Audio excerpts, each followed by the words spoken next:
donc de nos travaux, il est 14h30. Troisième table ronde donc de ces assises de l'élevage et de l'alimentation, Terre 2016.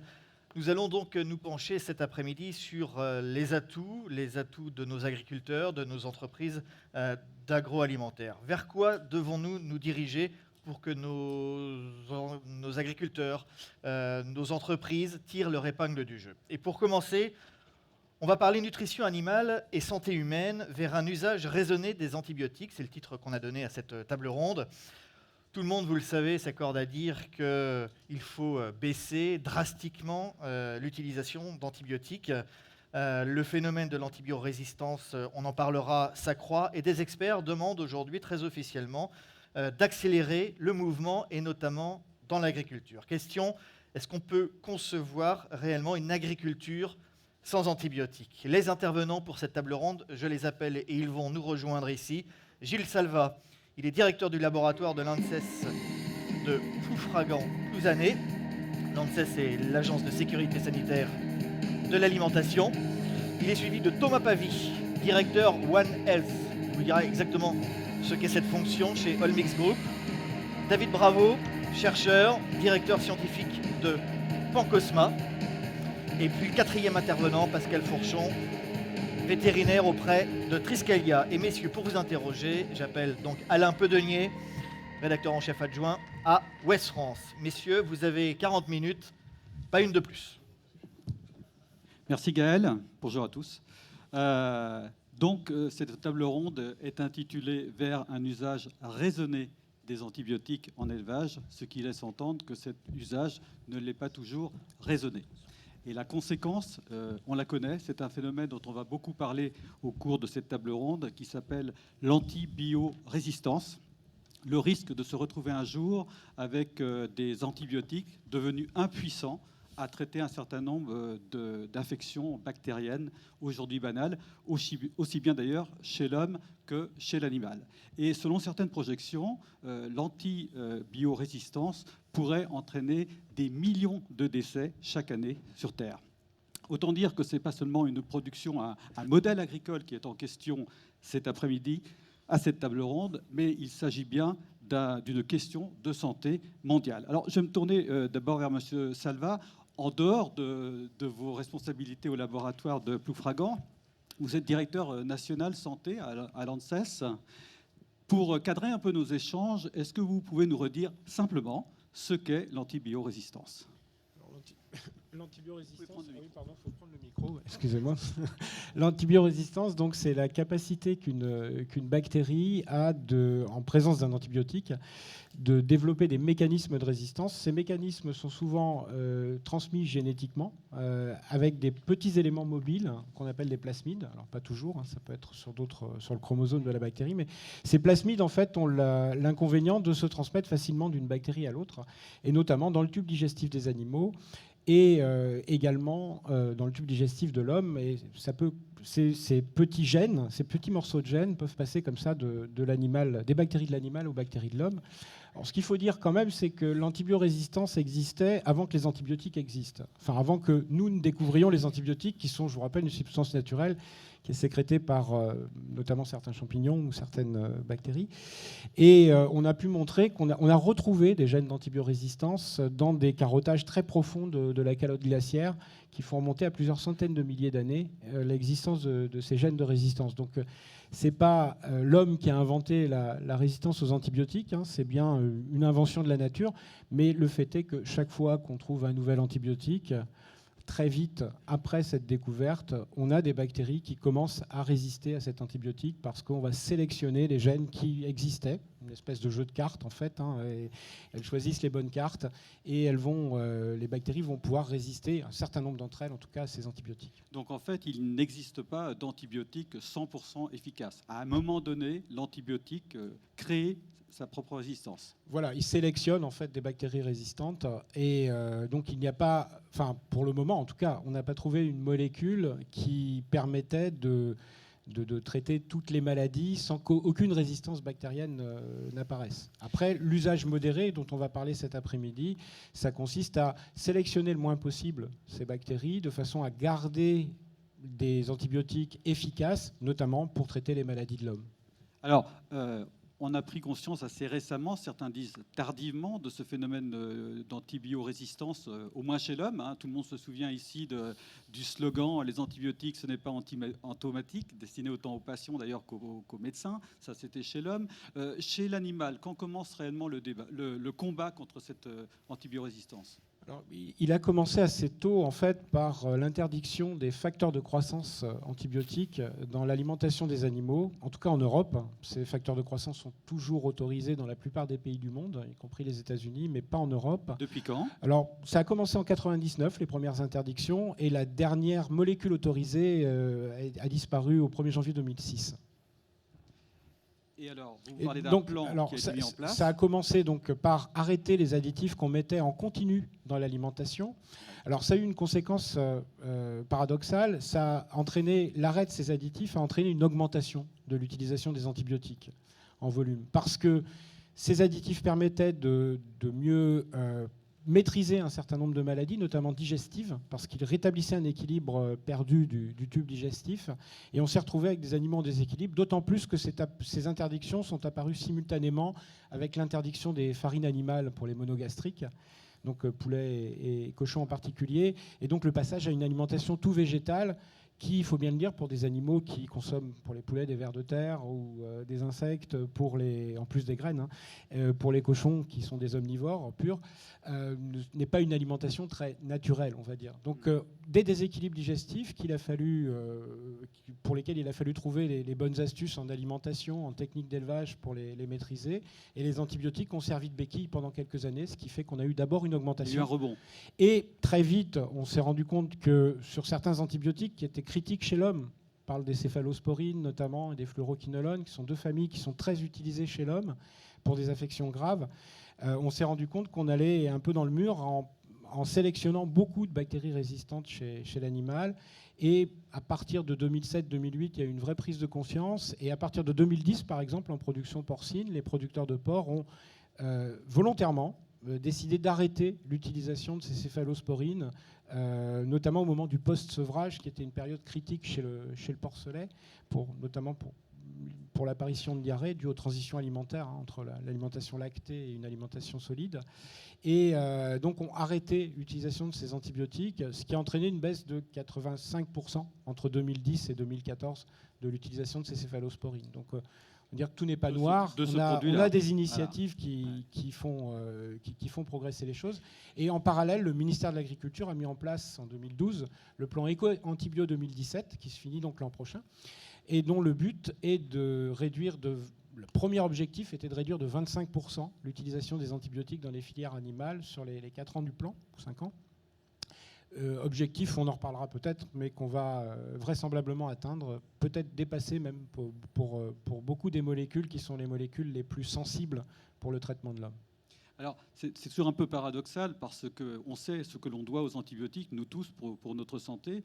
Et en même temps, quand vous dites qu'on réduit de 25%, ça veut dire qu'on en garde 75%. Est-ce que cet objectif était suffisamment ambitieux ? Alors, je crois qu'il fallait... déjà, au départ de ce plan, certains ont trouvé cet objectif beaucoup trop ambitieux et trop rapide. Je fais écho, par exemple, au plan Éco-Phyto, où les réductions annoncées étaient bien supérieures. Et en fait, les premières années du plan, on a malheureusement augmenté l'utilisation des phytosanitaires. Donc, on a repoussé l'échéance du plan. Ce n'est pas si facile que ça de changer les méthodes d'élevage, les pratiques, y compris donc, les pratiques des éleveurs, des vétérinaires, des techniciens d'élevage. Des groupements, c'est pas quelque chose qui se fait instantanément. Et déjà, réduire de 25% l'utilisation des antibiotiques, c'était un objectif que certains qualifiaient de beaucoup trop ambitieux. Visiblement, il ne l'était pas puisqu'on va l'atteindre. Et puis, c'est un objectif qui en demande d'autres, le but étant de réduire au maximum l'utilisation, d'utiliser les antibiotiques quand on en a besoin, c'est-à-dire quand on a des animaux malades, et de tout faire pour que les animaux ne soient pas malades. Et ça, c'est les techniques d'élevage, l'alimentation, la génétique qui peuvent nous y aider. Alors, sachant, question béotienne, bien sûr, que toute antibiorésistance développée chez l'animal passe à l'homme. Alors, pas systématiquement, heureusement. Et ce qu'on ne sait pas dire, c'est quel est le pourcentage de gènes d'antibiorésistance qu'on trouve chez l'homme qui est issu des productions animales.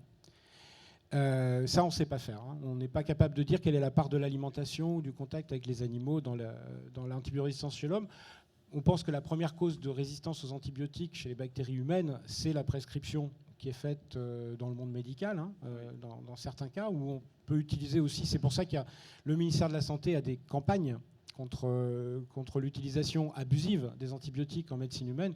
Quand on a le nez qui coule ou qu'on a la grippe, on n'a pas systématiquement besoin d'antibiotiques, sauf si Pour une pneumonie aux États-Unis, les antibiotiques, c'est conseillé ou... Alors, là, je ne suis pas médecin, je suis vétérinaire. Mais, c'était juste je ne ferai pas de prescription en direct. Mais le fait est que toutes les maladies virales ne se soignent pas avec des antibiotiques. Par contre, certaines surinfections dues à des bactéries, on a besoin d'antibiotiques pour soigner les animaux comme les hommes. Merci Monsieur Selva, je reviendrai vers vous tout à l'heure bien sûr, mais vous venez de dire à l'instant ce n'est pas si facile de changer les mentalités, de changer les techniques d'élevage. Donc je vais me tourner vers vous Monsieur Pascal Fourchon, vous êtes vétérinaire à la coopérative Triskalia, que je crois que tout le monde connaît ici. Triskalia, c'est un des géants du secteur, issu de la fusion des grands noms de l'agroalimentaire, Copagri, la CAM, plus anciennement Unicopa. Alors première question, donc Gilles Salva évoquait à l'instant l'objectif de moins 25%. De diminution de l'usage des antibiotiques. Qu'en est-il chez vous? Alors, je m'appelle Pascal Fourchon, effectivement, je suis vétérinaire en production porcine, donc je vais vous parler de ce que je connais, la production porcine. Je ne vais pas parler des autres espèces. Et donc, je suis vétérinaire en production porcine depuis 30 ans. Voilà. Donc, la production porcine, on peut tous se féliciter, éleveurs, vétérinaires, la filière en général, d'être des bons élèves dans la réduction d'emploi des antibiotiques. C'est-à-dire qu'on va plus vite que les objectifs théoriques qui avaient été fixés effectivement par le politique. C'est-à-dire le plan éco-antibio prévoit effectivement, vise 25% de baisse sur 5 ans. Et par exemple, nous, à Triskalia, donc, calcule l'exposition des porcs aux antibiotiques. Ce que l'on remarque, c'est sur les 4 dernières années, l'exposition aux antibiotiques baisse de 28% en production porcine. Donc, on peut dire bravo les éleveurs, bravo les vétérinaires. Oui, nous avançons très bien dans le plan éco-antibio. Alors quel a été votre principal levier pour atteindre cet objectif de 28% qui est légèrement supérieur finalement à celui qui vous avait été fixé par les pouvoirs publics? Oui, et puis sachant que c'est un processus qui continue, c'est-à-dire qu'en 2016, on sait qu'on aura encore une exposition qui va baisser par rapport à 2015. On est vraiment sur un processus qui est lancé, qui est continu, qui va continuer. Alors les 3 leviers principaux qui sont actionnés, c'est d'abord l'usage des vaccins, c'est-à-dire le préventif plutôt que le curatif. Deuxièmement, la modernisation des bâtiments, et en particulier du bâtiment post-sevrage, puisque 3/4 des antibiotiques sont utilisés en post-sevrage. Et troisièmement, troisième levier très important, la nutrition, et particulièrement la nutrition après sevrage. Et là, vos éleveurs vous ont suivi massivement, ou ce n'est encore qu'une petite partie des éleveurs? C'est un travail au long cours. Les éleveurs suivent tout à fait, parce que je pense que quand on est éleveur, la grosse hantise, c'est d'avoir des animaux malades. Donc chaque fois qu'un éleveur connaît une solution préventive qui marche, il est prêt à la prendre. Donc oui, les éleveurs suivent. La preuve, c'est qu'au niveau des dépenses de santé, la part des vaccins a beaucoup augmenté, alors que la part des antibiotiques ne fait que diminuer. Donc oui, les éleveurs sont très preneurs de solutions efficaces, mais préventives. Mais sur un plan économique, on s'y retrouve, c'est-à-dire quel est le coût du vaccin? Alors on ne parle pas de la santé, là, juste une seconde. Quel est le coût du vaccin? Quel est le coût des antibiotiques? Et si l'éleveur a recours à de nombreux vaccins, il arrive néanmoins à s'y retrouver pour son prix de revient? Voilà. Alors, ce que l'on constate, ce que les centres de gestion constatent, c'est que, comme le CER, par exemple, qui est bien connu en Bretagne, c'est que les dépenses de santé commençaient à baisser donc, au tournant des années 2010. Et maintenant, on peut dire que c'est stabilisé. Pourquoi ? Parce qu'effectivement, les éleveurs investissent de plus en plus sur les vaccins et ça compense la baisse en antibiotiques. Maintenant, économiquement, il vaut mieux investir sur des vaccins, même si la dépense de santé est statu quo, parce que les animaux seront en bonne santé, auront de meilleures performances. Alors nous, au niveau de Triskalia, on est complètement pour cette stratégie préventive et donc on a mis en œuvre des mesures spécifiques pour aider les éleveurs à aller plus loin dans la vaccination.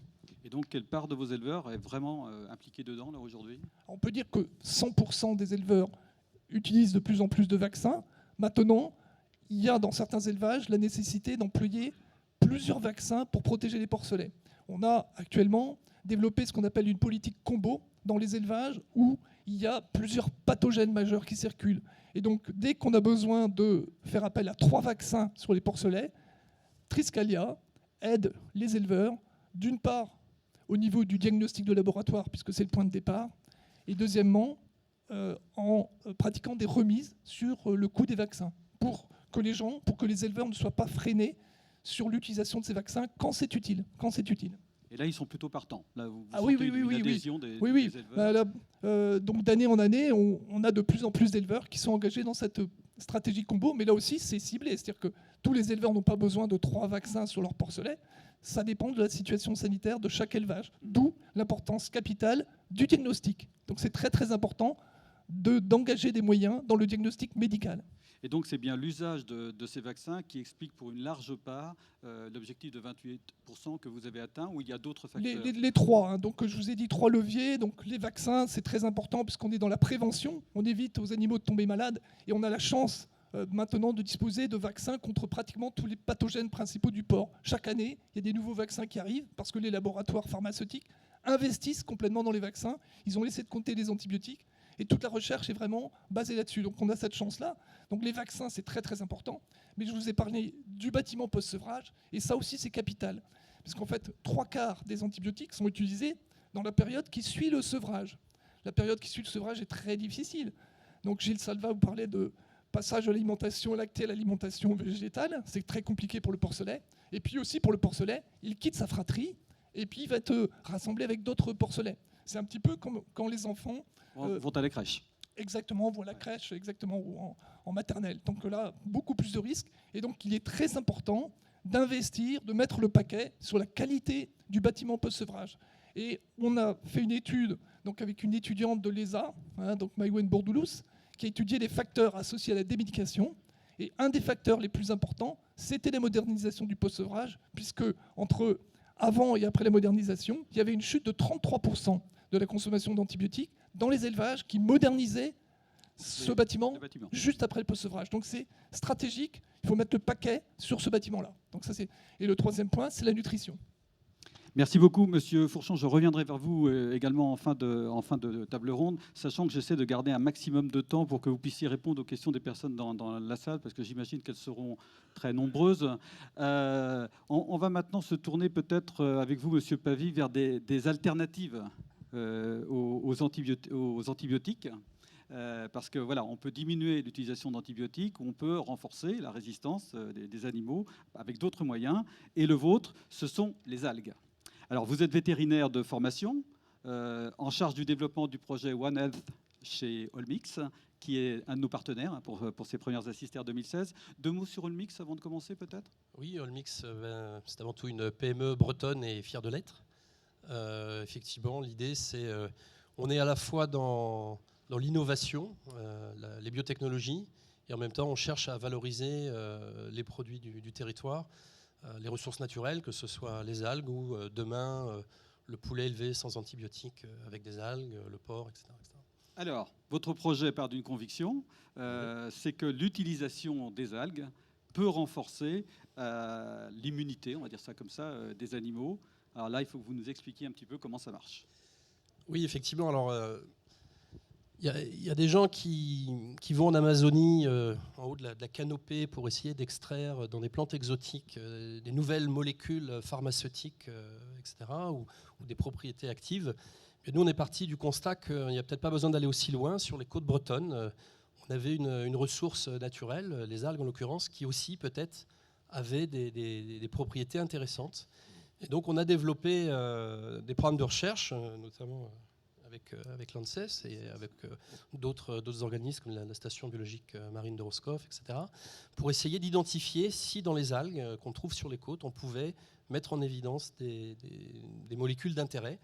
Et donc, ça nous a amené à faire des recherches autour de ce qu'on appelle les polysaccharides sulfatés marins, où on s'est rendu compte que ces molécules avaient des propriétés immunologiques, antibactériennes, etc. Donc, par exemple, il y a une publication qui a été sortie récemment avec l'INRA qui montre que ces molécules peuvent avoir des propriétés antibactériennes, mais aussi des propriétés pour renforcer l'immunité, on va dire, pour aller vite. Alors, pourquoi One Health ? En fait, One Health, si vous voulez, d'abord, c'est une nouvelle approche de la santé qui est promue par l'Organisation mondiale de la santé et l'Organisation mondiale de la santé animale. En fait, ça part d'un constat de bon sens. Ça consiste à dire que pour que l'homme soit en bonne santé, il faut que son environnement soit en bonne santé que les animaux soient en bonne santé, que les plantes soient en bonne santé. Donc il y a une seule santé. 75% des maladies émergentes de l'homme viennent de l'animal. L'antibiorésistance, alors même si les élevages ne sont pas responsables de 100% des questions d'antibiorésistance, mais il y a une part de responsabilité. Donc effectivement, en soignant bien les animaux, on va avoir des produits de bonne qualité, des produits sains, et donc in fine, ça fera du bien sur la santé humaine. La santé, c'est un état total de bien-être physique et mental. Donc quand vous mangez un aliment sain et qu'en plus vous prenez du plaisir à manger ce que vous mangez, vous êtes en parfaite santé. L'ANSES est sur la même ligne, votre voisin. Oui, tout à fait. En fait, cette philosophie, on va dire, ce concept One Health est quelque chose dans lequel on s'inscrit complètement, puisque l'ANSES travaille pour la santé de l'homme dans son environnement, son travail, son alimentation vis-à-vis des animaux qui l'entourent et des plantes qui l'entourent. Donc on est complètement dans ce concept. Et effectivement, on a parlé des vaccins, on a parlé des antibiotiques pour traiter les maladies, pour prévenir un certain nombre de maladies, des nouvelles méthodes d'élevage conjuguées à un certain nombre de facteurs, alors qui peuvent venir des plantes, qui peuvent venir des algues, qui peuvent venir des bactéries elles-mêmes, ce qu'on appelle les probiotiques. On sait qu'il y a un certain nombre de facteurs qui, mis chez des animaux en bonne santé, vont permettre de maintenir cet état de bonne santé. Alors, pas dans n'importe quelle condition, ça va généralement avec une amélioration des conditions d'élevage. On en a bien parlé pour les bâtiments post-sevrage tout de suite. Mais en fait, c'est cette globalité de la santé pris comme un tout, on va dire, y compris sur la génétique de l'animal. Cette approche globale de la santé peut faire progresser effectivement les choses et éviter qu'on ait des animaux malades, donc on ait besoin d'antibiotiques. Monsieur Babi. Oui, et donc pour finir aussi sur le One Health, c'est aussi un concept global. Parce qu'effectivement, sur la question de l'antibiorésistance, je pense que les filières en France peuvent être fières du travail qu'elles ont fait. On a des résultats et ils sont bons. Ça fait 10 ans qu'on a arrêté les antibiotiques facteurs de croissance, etc. Mais cette question de l'antibiorésistance, c'est une question mondiale. Ce n'est pas simplement une question en France. C'est-à-dire que les bactéries, elles circulent. Et donc, un des rôles aussi dans la conception du travail d'Olmix, c'est aussi, nous on travaille beaucoup à l'export, c'est aussi d'accompagner à l'international le développement de ces concepts de nouvelles filières, de filières innovantes à l'international pour diminuer la consommation d'antibiotiques. Et tout à l'heure, comme le disait Monsieur Fourchon, donc on a en France du savoir-faire en termes de management de l'élevage, en termes de biosécurité, etc. Et notre idée aussi, c'est de se dire que dans nos capacités à exporter, il n'y a pas que de la viande à exporter ou que des produits. Il y a aussi du savoir-faire. Moi, j'étais en poste en Chine pendant 4 ans, à l'ambassade. Ce que je voyais, c'est que les Néerlandais et les Allemands exportaient aussi leur savoir-faire en termes de gestion d'élevage, en termes de réduction des antibiotiques, etc. Et on pense que par le concept One Health, on peut avoir la capacité de mobiliser des filières entières à l'export, pas simplement des produits, mais aussi des savoir-faire, des technologies. Et là, on empiète sur un autre débat, mais c'est aussi une bataille du Made in France. C'est-à-dire, vous pensez que le poulet nourri aux algues, enfin, je caricature un peu, pourrait se vendre plus facilement à l'export et éventuellement plus cher. C'est-à-dire que le consommateur à l'étranger pourrait accepter un prix supérieur, c'est ça que vous nous dites ? Oui, et on a déjà une expérience là-dedans, puisque on commence déjà à produire du poulet élevé sans antibiotiques, pour reprendre la terminologie, effectivement avec des produits à base d'algues. Et effectivement, on le vend déjà aujourd'hui sur des marchés asiatiques avec des prix qui sont largement au-dessus du produit classique. D'accord. En entrant un peu plus dans les détails, dans les coulisses de votre expérimentation, les essais ont commencé depuis combien de temps ? Quel recul vous avez ? Alors, on a réellement commencé les essais il y a 1 an, un petit peu plus d'1 an, c'était en juillet 2015. Et donc on poursuit. Aujourd'hui, on est au-delà de l'essai. Aujourd'hui, on est dans la phase de production. Effectivement. Oui. Comment les gens de Triskalia, par exemple, voient ça, des évolutions, des ouvertures scientifiques comme celle-là ? Si on a la preuve que ça marche, si on le teste chez nous et qu'on voit, qu'on mesure que ça marche, on est bien sûr très preneur. Mais bon, comme je vous ai dit... Petite réserve, là. Oui, parce qu'il y a d'autres facteurs beaucoup plus importants qui pèsent beaucoup plus sur la consommation d'antibiotiques avant de s'intéresser aux algues. C'est notre point de vue et c'est notre expérience. Donc c'est un facteur sans doute de plus à condition que ça marche. Et si ça marche, on sera très très preneur. Mais bon, voilà, c'est quand même pas l'essentiel. Ouais, j'ai pas vu, vous faites peur. Non, mais on est complètement en phase. On n'a pas la prétention de dire qu'on est des marchands de louzou et que voilà, on a trouvé la poudre de perlimpinpin qui va tout solutionner. Mais c'est effectivement une approche globale, hein, c'est aussi ce que disait Gilles Salva. C'est une approche par la génétique, par le management, etc. Et nous, on apporte notre petite pierre à l'édifice. Et donc là, moi, je serais ravi qu'on puisse commencer dès que possible des essais avec vous pour apporter une petite pierre. Message transmis. Alors, avant de passer aux questions du public, je voudrais qu'on écoute un dernier témoignage. C'est celui de David Bravo, que je remercie d'ailleurs d'avoir patienté jusqu'à ce moment pour prendre la parole. Alors, vous êtes directeur de l'innovation et de la recherche et du développement chez Pancosma. C'est une société suisse que vous allez peut-être nous présenter un peu. Oui, c'est une société suisse qui a 75 ans cette année et qui est spécialisée dans le développement de produits à haute valeur ajoutée pour l'alimentation animale. Ce qu'on appelle des additifs. En clair, des additifs. Hein, c'est ça. Alors, je vous remercie encore d'avoir accepté d'être venu jusqu'à nous pour témoigner à cette première édition de Terre 2016, parce qu'avec vous, on va faire un peu un pas de côté. C'est-à-dire, on va se demander si la question est bien posée. Finalement, la question qui est le thème de ce débat. Et si les méchantes bactéries n'étaient pas si coupables que ça, pas si méchantes, il fallait s'habituer aussi à vivre avec. C'est un peu l'objet de vos études chez vous. Je vous laisse la parole. En fait, c'est un point intéressant. Finalement, si on résume, le XXe siècle nous a permis de découvrir les bactéries et surtout d'apprendre à comment les détruire. Et le XXIe siècle est la reconnaissance d'une symbiose avec la bactérie, mais aussi une meilleure connaissance de la physiologie animale et de la physiologie humaine. Il y a peut-être besoin, effectivement, dans cette lutte contre l'antibiotique, se rendre compte que des concepts anthropocentriques qu'on a employés pendant des années, donc comment détruire une bactérie, finalement les lésions lors d'une attaque bactérienne ou pathologique, on sait aujourd'hui par des travaux dans de nombreux laboratoires, et c'est un consensus, que c'est les lésions lors d'une attaque bactérienne ou même parasite ou un parasite sont dues non pas au pathogène, à la bactérie, mais à l'hôte qui réagit, surréagit, et qui donc fait lui-même les lésions. Donc effectivement, peut-être que pour faire progresser le secteur, qui, on le voit bien, quelque part, peut-être attaque une sorte de plateau dans la connaissance et l'innovation, peut-être que l'innovation viendra de l'appréciation de ce progrès scientifique, à la fois en médecine et nutrition humaine, appliqué à la médecine et nutrition animale. Ou comment, plutôt que de finalement vouloir à tout prix tuer la bactérie ou utiliser un antibiotique, pourquoi finalement ne pas empêcher la surréaction de l'animal pour éviter les lésions? Alors comment pourrait-on s'y prendre pour éviter cette surréaction? Déjà en reconnaissant que, et c'est aujourd'hui un fait, alors c'est très à la mode parce que tout le monde sait qu'on a un deuxième cerveau, qu'il est localisé dans l'intestin, ainsi de suite, c'est très à la mode. Hein. Ah oui, il y a même un bouquin, il y a un best-seller actuellement. Il y a 1, 2, 3 bouquins, allez à la FNAC et regardez le nombre de livres sur ce sujet, c'est intéressant. Toutefois, c'est quand même le tube digestif, c'est un organe qu'on avait sous-estimé, et en particulier les nutritionnistes dont je suis, qui pendant des années ont considéré que c'était un tube sans raffinement et sans aucun rôle autre que celui de digérer et d'absorber l'aliment.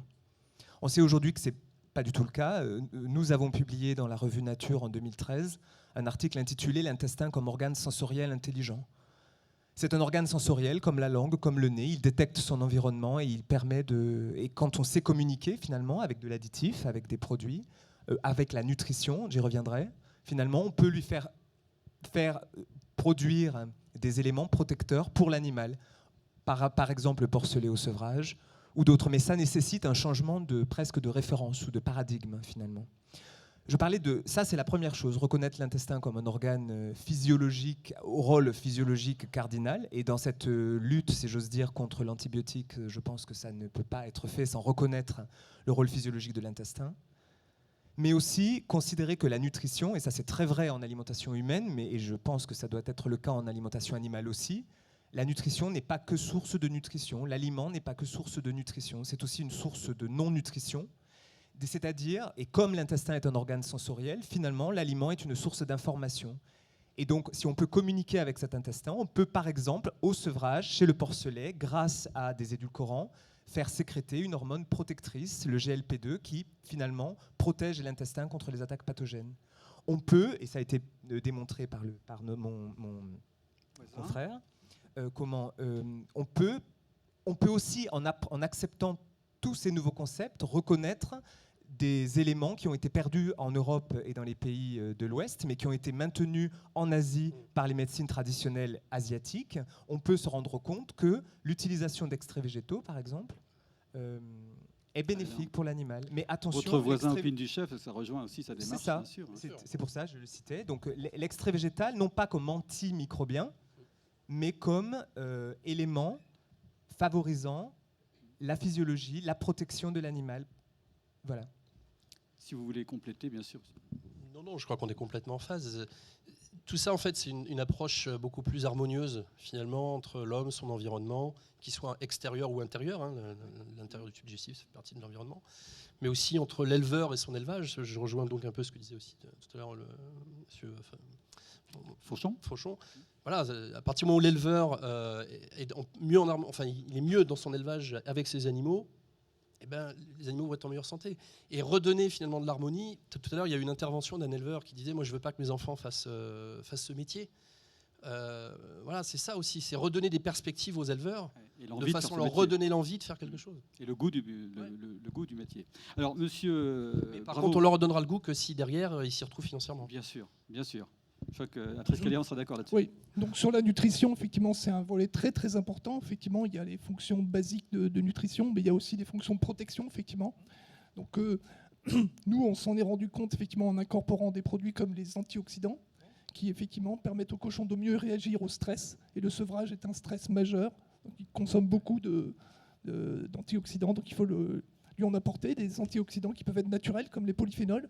Donc effectivement, toutes ces solutions qui sont en dehors de la nutrition classique sont des plus, avec aussi les prébiotiques, les probiotiques. Et je voudrais dire aussi une chose importante concernant la nutrition. Jusqu'à une dizaine d'années à peu près, les nutritionnistes cherchaient toujours plus, c'est-à-dire plus de croissance pour le porcelet, et ils maximisaient donc, la quantité de lysine et donc la quantité de protéines. Donc on avait effectivement des cochons qui étaient capables de pousser très très vite, mais avec des risques digestifs majeurs. Donc pour contrôler ces risques, on utilisait des antibiotiques pour éviter les sorties de route. Et là, depuis maintenant, là aussi plus de 10 ans, Triscalia était d'ailleurs pionnier là-dedans. On s'est rendu compte qu'il valait mieux calmer le jeu. C'est-à-dire qu'on n'est pas dans une course de vitesse après le sevrage. Il faut de la robustesse. Et donc, on est maintenant sur des produits beaucoup moins concentrés. On ne cherche plus à battre des records de vitesse. On cherche à avoir des animaux robustes par la nutrition.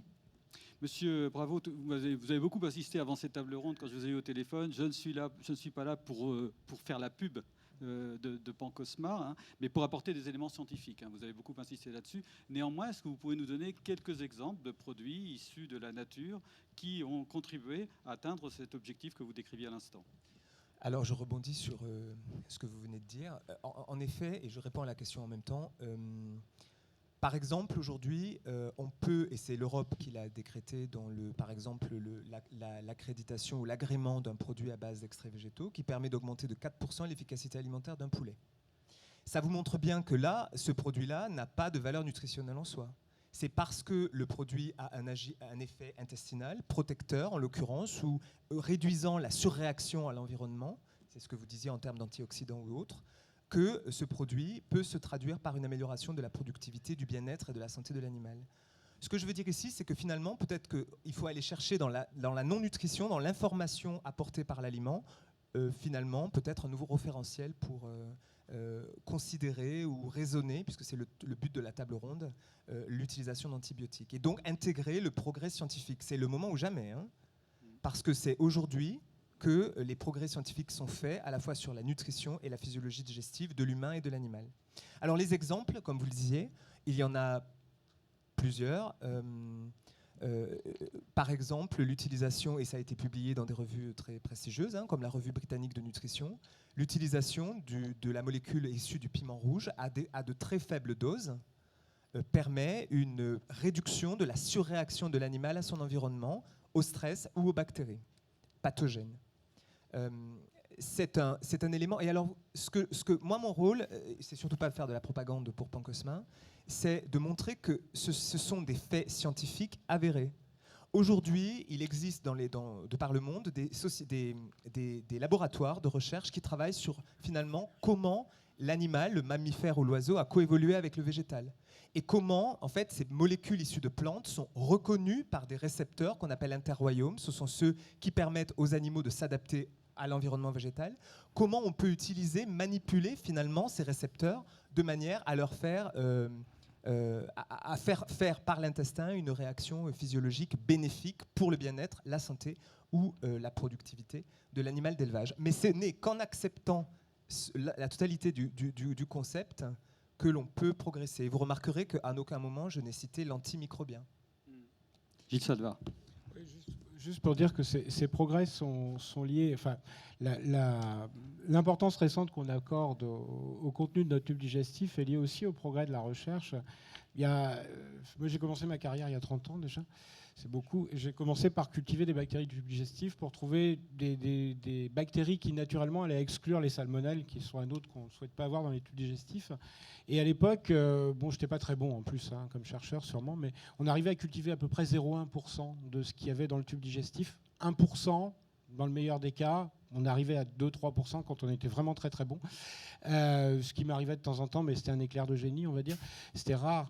Actuellement, on n'est plus obligé de cultiver les bactéries pour savoir ce qu'il y a dans un tube digestif. Et pour connaître l'intégralité, ou la majorité des espèces qui sont présentes, on va les séquencer. En fait, on va extraire tout leur ADN et on va séquencer tout ça et remettre ça bout à bout avec des logiciels informatiques, ce qui nous permet de mieux comprendre l'autre partie. On comprend mieux le tube digestif, on comprend mieux l'homme et son interaction avec le tube digestif, mais on comprend mieux son interaction avec les bactéries. On a aussi coévolué avec nos bactéries.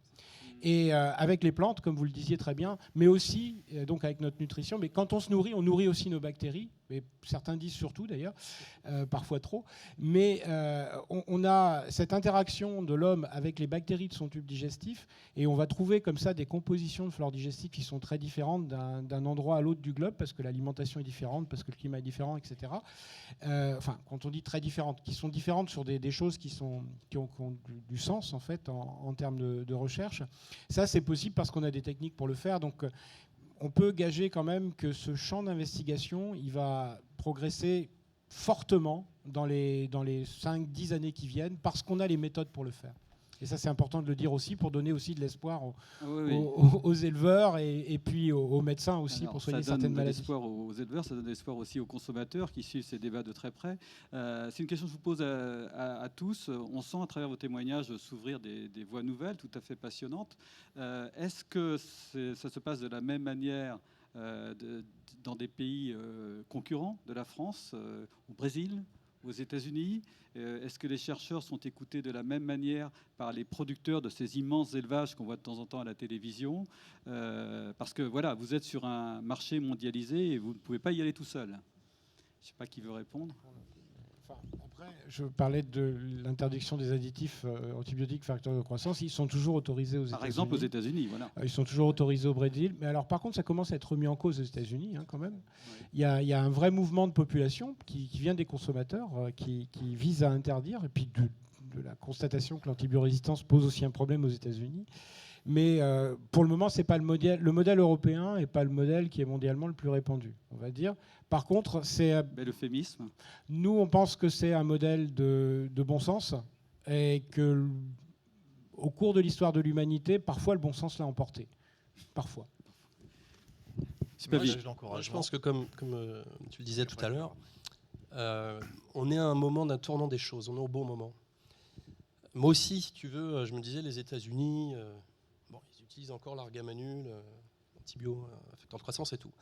En mars 2015, Obama, himself, a publié sur son site internet, le site internet de la Maison-Blanche, le plan national de lutte contre l'antibiorésistance, avec des objectifs extrêmement ambitieux pour arrêter certains antibiotiques facteurs de croissance à horizon 2020. Et je me suis dit, tiens, c'est quand même surprenant.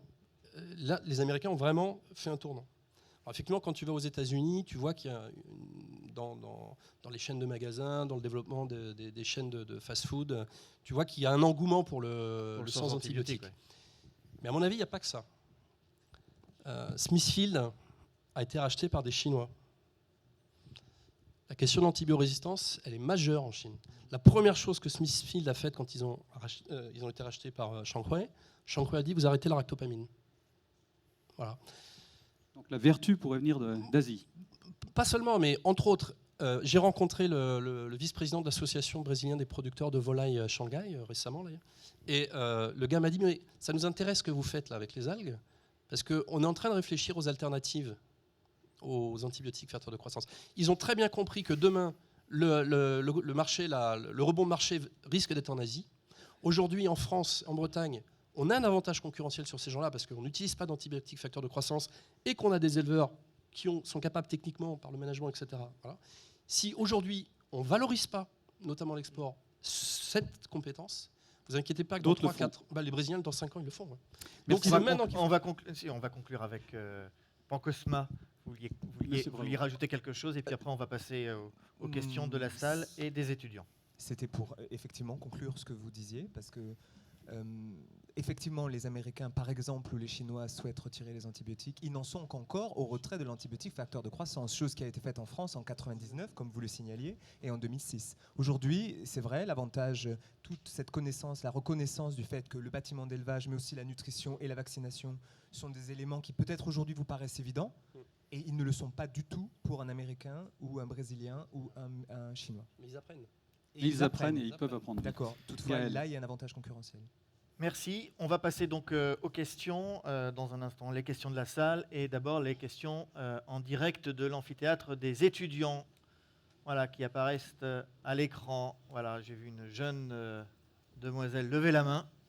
Donc on va l'écouter et on va écouter sa question. Mademoiselle, on vous écoute. Voilà, levez-vous. Bonjour. Bonjour. Donc tout à l'heure vous avez parlé de l'élevage. On a tendance à dire qu'un produit destiné à l'alimentation n'est pas sain lorsqu'il présente des traces d'antibiotiques. Les antibiotiques sont-ils le seul obstacle à l'obtention d'un produit sain? Et dans ce cas, y a-t-il d'autres facteurs responsables? Voilà. Alors l'ANSES va répondre. Alors, je peux répondre. Malheureusement, il n'y a pas que les antibiotiques. Alors, ce qu'il faut savoir sur les résidus d'antibiotiques, c'est qu'il y a un plan de surveillance européen. Il y a plusieurs dizaines de milliers d'analyses qui sont faites par an en France. Alors, ce n'est pas beaucoup au regard du nombre d'animaux produits, mais très très peu de dépassement des doses maximales de résidus. En fait, pourquoi? Parce que les éleveurs respectent les temps d'attente, c'est-à-dire le temps entre la fin du traitement et le moment où on a le droit de consommer l'animal ou le produit de l'animal, si c'est des œufs ou du lait, par exemple. Donc, pas beaucoup de problèmes de santé publique liés aux résidus. Alors, qu'est-ce qui pourrait être ces problèmes? En fait, quand on a des petites quantités d'antibiotiques dans l'alimentation, ça peut nous rendre allergiques à certains antibiotiques, par exemple. Mais en fait, ce n'est pas la principale cause d'allergie aux antibiotiques. Malheureusement, c'est plutôt l'utilisation des antibiotiques en médecine humaine. Mais bon, on recherche ces résidus, on en trouve très peu. Après, les autres problèmes qu'on peut avoir avec l'alimentation, ce sont des problèmes de bactéries pathogènes, par exemple. On a des bactéries comme Salmonelle, Campylobacter, qu'on peut trouver dans les aliments d'origine animale, parfois d'origine végétale. On trouve des Listeria, par exemple, dans les produits végétaux, notamment les produits végétaux transformés. Après, je dirais, est-ce qu'il faut zéro bactérie, zéro virus? Parce qu'il y a aussi des virus dans l'alimentation. Très certainement pas, parce qu'on a besoin d'une certaine stimulation de notre système immunitaire. Donc c'est souvent un problème de quantité. C'est la dose qui fait le poison, y compris sur les phénomènes biologiques, la contamination par des bactéries. Pour les virus, c'est parfois un peu moins vrai.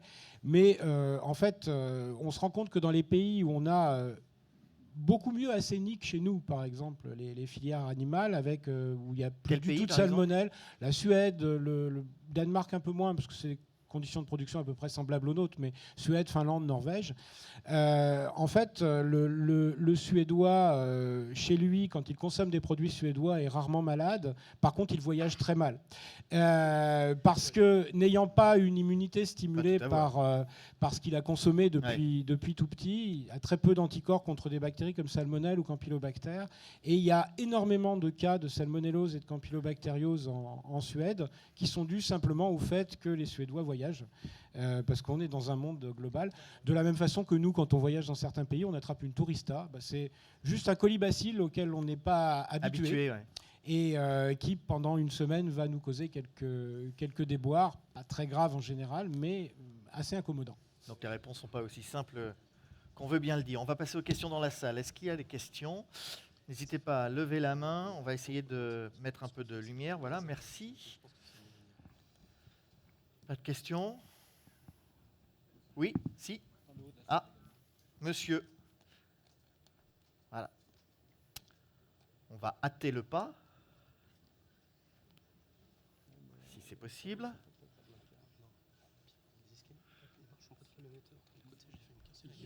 Je me présente d'abord, donc je suis Michel Nenlis, je suis directeur d'unité INSERM à Nantes et on a particulièrement travaillé sur un concept que vous avez évoqué qui est l'intestin, un peu le deuxième cerveau.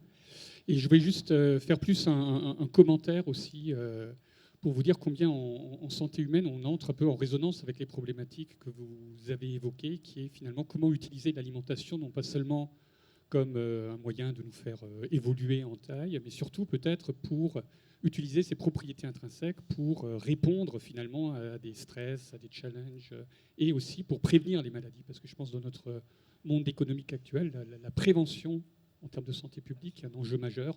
Et je pense que l'alimentation, qui finalement part du producteur et qui va vers l'animal et ensuite, ou le végétal, et qui va être in fine ce qui va nous nourrir, est un élément qui résonne particulièrement pour la recherche médicale et la recherche en termes de santé publique. Donc la question que j'ai, c'est peut-être finalement comment pensez-vous qu'on peut essayer finalement de toutes les...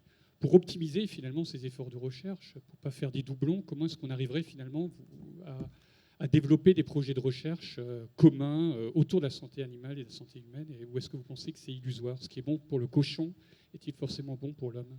À qui s'adresse votre question? Je vois une personne qui a le micro, à vous, par exemple. Moi, je commence à répondre à votre question. Oui, des projets communs où déjà l'utilisation par la nutrition et l'alimentation animale de données qui sont issues de nutrition et de santé humaine. Aujourd'hui, on est au siècle quand même de la connaissance très, très fine, moléculaire et cellulaire. Et au niveau moléculaire et cellulaire, il y a quelques années, on a publié une revue qui était une physiologie moléculaire et cellulaire comparative. Et au final, dans la revue, on indiquait qu'au niveau moléculaire et cellulaire, tous les animaux partagent les mêmes mécanismes et parfois même les mêmes réponses. Et donc, à ce titre-là, un scientifique, un nutritionniste du porc, doit pouvoir regarder des données venant d'un rongeur ou même d'un humain. Et ça, au moins, sans vouloir dire qu'on doit pouvoir appliquer ça et rapidement, évidemment non, mais au moins, ça doit pouvoir générer des idées de nouvelles hypothèses ou de nouvelles voies de recherche pour être plus innovants. Donc moi, je suis un fervent défenseur de la physiologie comparative. Et oui, l'alimentation est source de nutrition, évidemment, et de non-nutrition. Réfléchissez-y. À vouloir considérer, le XXe siècle, à considérer que l'aliment n'est source finalement que de plaisir et de goût, finalement, on a transformé l'écosystème digestif et l'intestin, qui a été pendant des années, des millénaires en coévolution avec l'humain, en notre pire ennemi. Réfléchissez, toutes les maladies inflammatoires, 70% des individus des pays développés sont atteints d'au moins une maladie inflammatoire. Et c'est exactement la même chose chez l'animal d'élevage, qui surréagit à son environnement, qui surréagit à la moindre bactérie et qui, du fait, consomme beaucoup de nutriments à faire autre chose que de la croissance. Merci pour cette... Juste pour compléter, effectivement, le cochon est un assez bon modèle digestif pour l'homme. Et on travaille notamment avec des collègues de l'INRA. On produit des porcs axéniques, donc sans flore intestinale et sans flore cutanée, pour leur permettre d'implanter en fait des flores digestives et de suivre cette implantation. Courte réponse, Thomas. Oui, concrètement, comment on peut faire pour travailler ensemble? Déjà en initiant des projets de recherche en commun, et nous c'est ce qu'on fait. Et déjà, si la division s'appelle One Health à Olmix, c'est bien pour ça. Juste, je voudrais rajouter un point, je pense quelque chose qui nous rejoindra tous, parce que je pense que ça n'a pas été suffisamment dit là, dans le débat, pour dire que nous ne sommes pas contre les antibiotiques. Dire que notre démarche un usage vise raisonné, à préserver les antibiotiques quand ils vont être nécessaires. Tout ce qu'on fait les uns et les autres, c'est pas pour dire haro sur les antibiotiques. De toute façon, on a bien compris que le sans antibiotiques, ça n'avait pas de sens. Voilà, c'est ça. Voilà, donc c'était pour être très très clair par rapport à ça. Une ultime question. Je crois qu'il y avait quelqu'un au fond de là-bas, puisqu'il y a monsieur là-bas qui a levé la main. Et puis il y a quelqu'un d'autre aussi? Bon. Allez-y. Oui, alors c'est une question et un complément sur les antibiotiques facteurs de croissance. Marc Héninger, je suis vétérinaire, je représente le SIMV, syndicat de l'industrie du médicament vétérinaire. Une précision sur l'utilisation des antibiotiques facteurs de croissance à l'étranger. Depuis 2013, aux États-Unis, il y a une décision de prise de l'arrêt des facteurs de croissance et toutes les compagnies américaines ont pris la décision d'arrêter. Et pour votre information, ce n'est pas en 2020. Les antibiotiques critiques pour l'homme seront interdits fin 2016. Donc effectivement, comme vous le disiez, l'environnement bouge. Mon entreprise en tant que telle a pris la décision de les arrêter fin 2016 au niveau mondial. Donc les choses évoluent très vite. Ce que je voulais dire juste, c'est que les antibiotiques, on parle beaucoup d'utilisation des antibiotiques, ça a été relativement peu dit, mais les antibiotiques en médecine vétérinaire comme en médecine humaine ne sont pas en vente libre en France. C'est le cas en Inde, mais en Europe, ce n'est pas des produits qui sont en vente libre, ils sont prescrits par des médecins vétérinaires. Et il faut faire attention dans la communication vis-à-vis du grand public de ne pas trop parler d'utilisation des antibiotiques. Ils sont prescrits, ce ne sont pas des bonbons, ce n'est pas un ingrédient de la ration. Ne faisons pas peur aux gens en disant on va faire par exemple du poulet sans antibiotiques ou remplacer les antibiotiques par des algues. Les algues ou autre chose. Les algues peuvent aider à améliorer l'état de santé de l'animal et à faire en sorte qu'il ne tombe pas malade et que le vétérinaire ne soit pas emmené à prescrire. C'est juste ce petit commentaire que je voulais faire. C'est pas une question, mais c'est juste une mais je ne sais pas si Thomas ou Gilles veulent commenter. Je n'ai pas grand-chose à rajouter. Ouais. Simplement, les antibiotiques, c'est fait pour soigner des animaux ou des humains malades. Je rajouterais, on a parlé de vaccination, que depuis son invention, la vaccination a quand même sauvé plus de vies dans le monde que les antibiotiques, et très vraisemblablement, et a permis d'éradiquer des maladies. Et juste pour rappeler qu'il y a des mouvements contre la vaccination, que la vaccination est aussi un acte collectif, en fait, qui protège. Quand on se vaccine, on protège son voisin aussi. Allez, une dernière question. On va retourner dans l'amphithéâtre des étudiants. Oui. D'abord, voilà, il y a les algues, il y a d'autres choses, il y a d'autres produits. Il ne faut pas non plus tout le temps citer les mêmes. Il n'y a pas de raison. Ceci étant, c'est pour ça que tout à l'heure je suis intervenu, pour dire qu'on n'est pas là pour dire haro sur les antibiotiques. Et c'est aussi pour ça tout à l'heure que je suis intervenu pour dire que mon entreprise, en l'occurrence, on exporte beaucoup, on est très présent à l'international. Et ce qu'on développe, c'est beaucoup en direction de pays où justement, malheureusement, les antibiotiques ne sont pas sur prescription. Voilà. C'est pour ça que tout à l'heure, c'est ce que j'ai dit. En France, on a ce savoir-faire, mais ce savoir-faire, on peut aussi l'exporter. Mais monsieur, Voilà. le problème, c'est, monsieur à l'instant évoquait l'Inde. Quand des touristes français vont en Inde, eux sont susceptibles de rapporter ces bactéries Mais c'est résistantes. plus un problème d'élevage, là, c'est un problème d'hôpital. Non, mais c'est un vrai. Quand on dit que c'est un problème mondial. Mais c'est un vrai problème. Effectivement, il y a un gène qui s'appelle NDM1. Le ND, c'est New Delhi. C'est un gène qu'une patiente britannique a ramené en Europe, en fait, suite à. Enfin, elle avait été se faire opérer en Inde, parce qu'il y a des très bons chirurgiens en Inde. Et elle a ramené une bactérie qui contenait ce gène et qui s'est répandue dans certains centres hospitaliers. Et c'est pour ça Allez. que la solution, c'est d'aider les éleveurs indiens. Avec des algues. Voilà.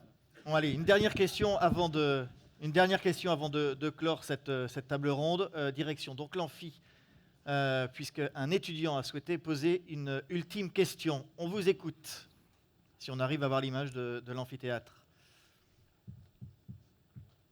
Voilà. Alors, il est où, cet étudiant qui souhaite poser une question? Non, pas de question? Voilà, il attend le micro. Voilà. Peut-être un peu hors sujet. Levez-vous.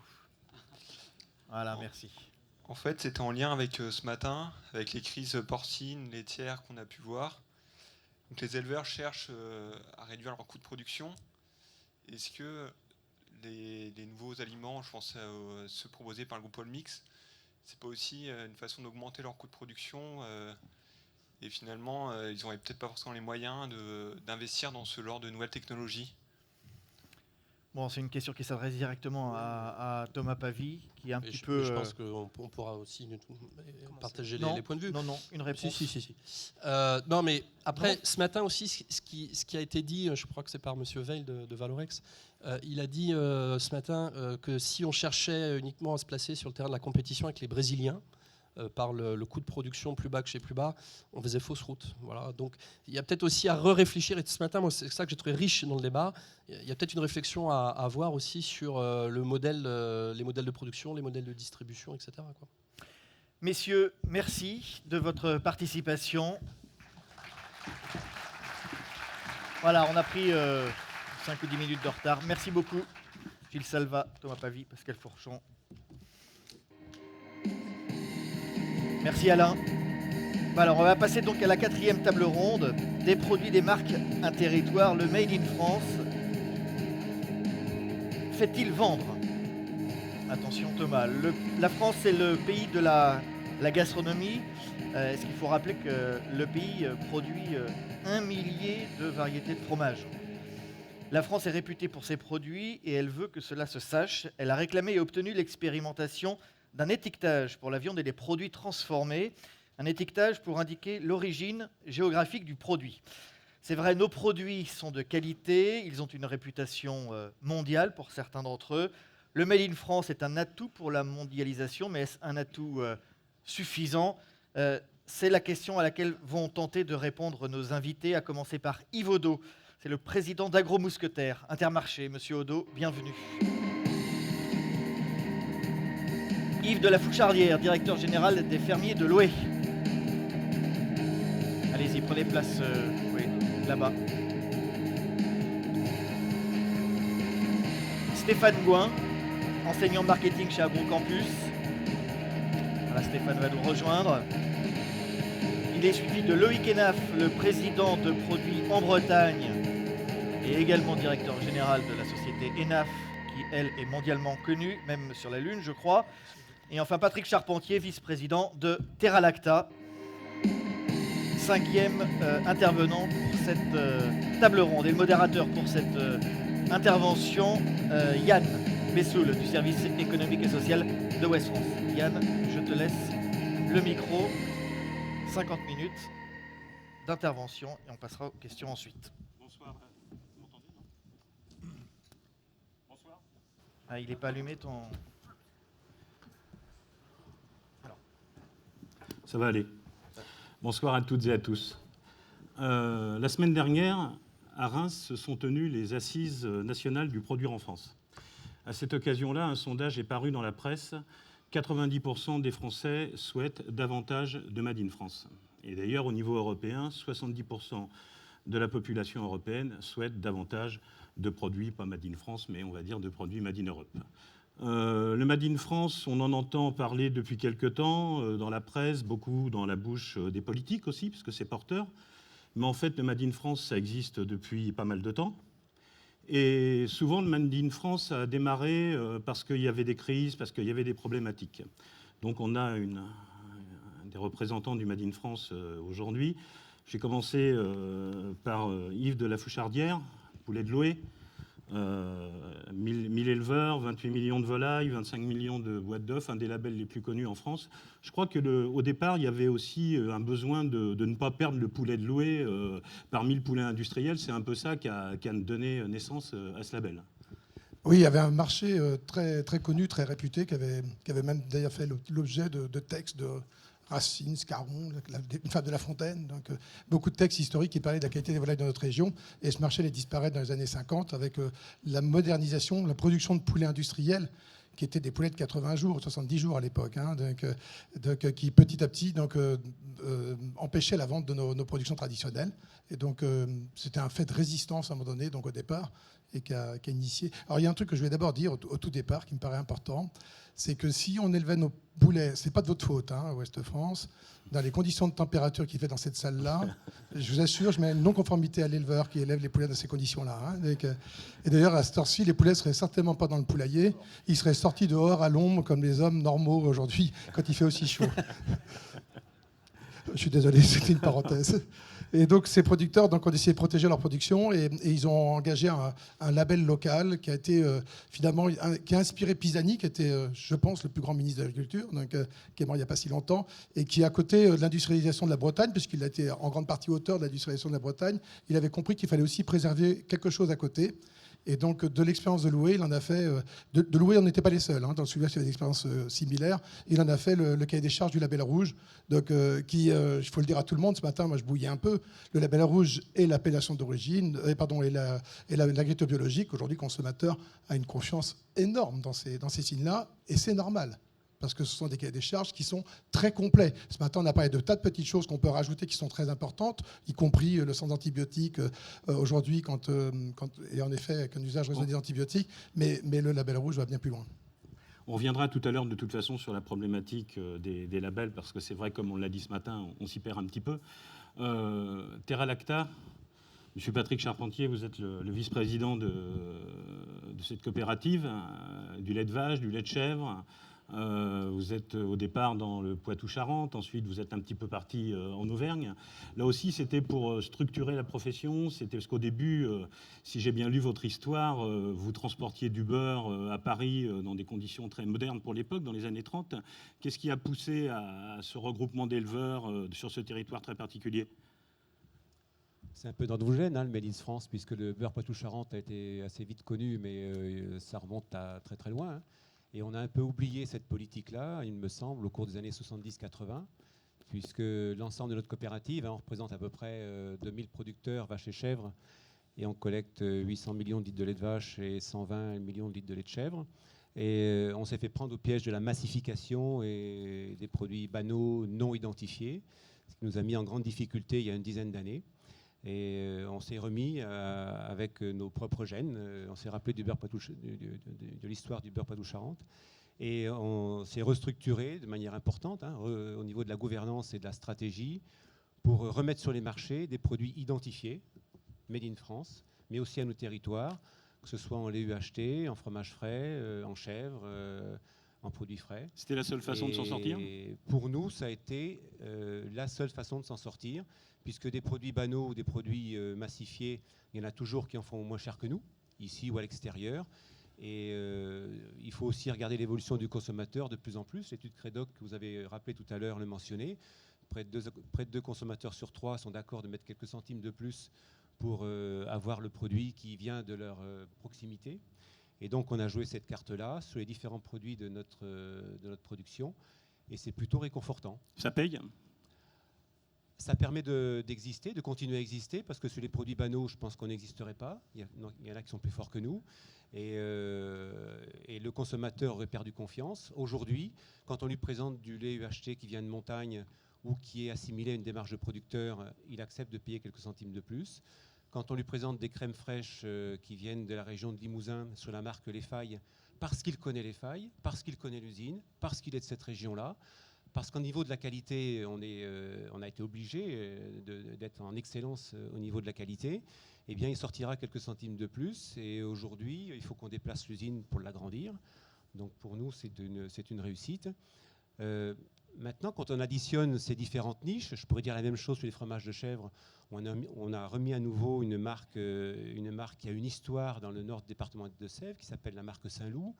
Lorsqu'on additionne ces niches et ces relais de valeur ajoutée, eh bien c'est vrai que c'est pas suffisant pour dire on met des centimes de plus sur les prix du lait, mais on continue à vivre, à bien vivre, on continue à moderniser les outils, et puis peut-être à amener ce petit différentiel qui fait qu'on se distingue de par nos produits et de par le prix du lait. On ne va pas être 10 étapes devant, mais on voudrait être parmi les bons payeurs. Et aujourd'hui, cette stratégie est plutôt payante. Alors on le voit, avec Poulet de Loué, on veut sauver le poulet. Là, on s'est un peu perdu dans les produits de grande masse et on est revenu à du produit de terroir. Loïc Hénaf, vous êtes aujourd'hui avec nous en tant que président de l'association Produits de Bretagne. Quand on s'est parlé pour préparer aussi votre intervention, vous me disiez que là aussi, c'était né d'une crise. Et c'était né d'une crainte, celle de voir partir des emplois en Bretagne. Ça fait 20 ans, c'est 370 adhérents, 4000 marques ou 3000 marques. Là aussi, ça a réussi l'anticrise. Oui, Produits en Bretagne est né en 1993. Effectivement, on va pas refaire l'histoire, mais à une époque où l'Ouest en général, mais quand on regarde à l'échelle européenne, était soit en crise ou en tout cas délaissé. Et le mouvement qui est né ici en Bretagne consistait à se dire si on présente aux consommateurs bretons ou aux Bretons en général un produit et plus tard un service en lui disant qu'il portait une valeur ajoutée sur le territoire et par là même créer des emplois, est-ce que cela pouvait susciter un intérêt? Ça a été démontré par l'exemple, par une opération promotionnelle en magasin, et très rapidement, c'est devenu ce que c'est devenu aujourd'hui, avec beaucoup de travail entre-temps, bien évidemment. Mais effectivement, Produits en Bretagne, c'est un appareil assez complexe, hein, puisque vous l'avez dit, 377 entreprises, plus de 4000 produits, mais ce sont aussi des entreprises agroalimentaires, des entreprises de services, tout type. Avec la particularité de faire un peu de tout, même de la culture. Absolument. Ce qui nous importe, nous, alors ici on est dans un volet très agroalimentaire, mais ce qui nous importe, nous, c'est de vraiment flécher la valeur ajoutée en Bretagne. De dire, il y a une part plus que substantielle, hein, plus que majoritaire même, de la valeur ajoutée qui a été produite en Bretagne. Dans le cas d'un produit matériel, ça paraît évident. Il s'agit d'un service, d'un cabinet d'avocat ou d'un transport, c'est un petit peu plus difficile à comprendre pour tout le monde. Quoique, puisque dans une relation business to business, les gens comprennent très bien de quoi il s'agit. Et donc, voilà, donc c'était ça l'histoire de Produits en Bretagne, effectivement, née d'une crise, née de doutes. Et la crise ne s'améliorera pas. Hein, et aujourd'hui, il y a ce sentiment que l'on voit dans toute l'Europe, si ce n'est dans le monde entier, enfin dans beaucoup de pays occidentaux industrialisés, qui se sont fait rentrer dedans, pour parler un peu vulgairement, par tout un tas d'autres pays. En tout cas, pour reprendre conscience qu'il fallait expliquer beaucoup de choses à l'acheteur, qu'il soit acheteur intermédiaire ou acheteur final, qu'il fallait lui expliquer et qu'il était temps aussi de leur montrer d'où venait le produit. C'est le sens très, très, très, très général de ce que l'on fait. Okay. Yvaudot, alors on a vu, hein, on sauve du poulet, on se replace sur un marché, là on sauve l'emploi en Bretagne. Vous êtes le président d'Agro Mousquetaires. Agro Mousquetaires, c'est une grosse machine, hein, avec des usines, avec tout type de production, beaucoup dans l'agroalimentaire, l'agriculture, la pêche aussi. Vous, c'est au début de la création d'Intermarché, à la fin des années 60, vous avez décidé, vous êtes un peu un cas à part dans la grande distribution en France, puisque vous êtes des producteurs et des industriels. Pourquoi vous avez choisi, dès le départ, de rentrer dans la production industrielle agroalimentaire ? Je pense ça a démarré il y a 40 ans. Et la première usine n'était pas loin d'ici, puisqu'elle était à Guidel. Hein. Et au fil de ces 40 ans, on a effectivement créé un tissu industriel qui représente aujourd'hui 64 unités de production, environ 4 milliards d'euros de chiffre d'affaires et 12 000 personnes. Et 60% sont dans l'Ouest, dont certaines adhérentes de Produits en Bretagne. Nous, on a fait ce choix-là pour garantir d'abord la qualité de nos produits, hein, les produits à marque propre, qui chez nous ne sont pas des produits simplement à marque propre, puisqu'on a des marques très connues comme Filet Bleu, comme Capitaine Cook, pour les Bretons du moins. Et on a fait un choix vis-à-vis de la qualité et vis-à-vis de l'indépendance d'approvisionnement. Donc c'est un choix qui dure depuis 40 ans. On a toutes ces unités de production produisent pour nos marques propres et à 90% produisent pour Intermarché. D'accord. Stéphane Gouin, si je peux utiliser cette image, vous êtes un peu un observateur extérieur. Vous n'avez pas les pieds directement dans l'agroalimentaire. Et vous êtes maître de conférences, chercheur, professeur à l'Agrocampus de Rennes. Et vous vous êtes spécialisé dans l'aide aux PME, aux PMI, aux producteurs. J'ai envie de vous poser une question. Là, on vient de voir des gens qui faisaient du Made in France. Mais c'est quoi le Made in France ? Qu'est-ce que vous en pensez du Made in France, vous ?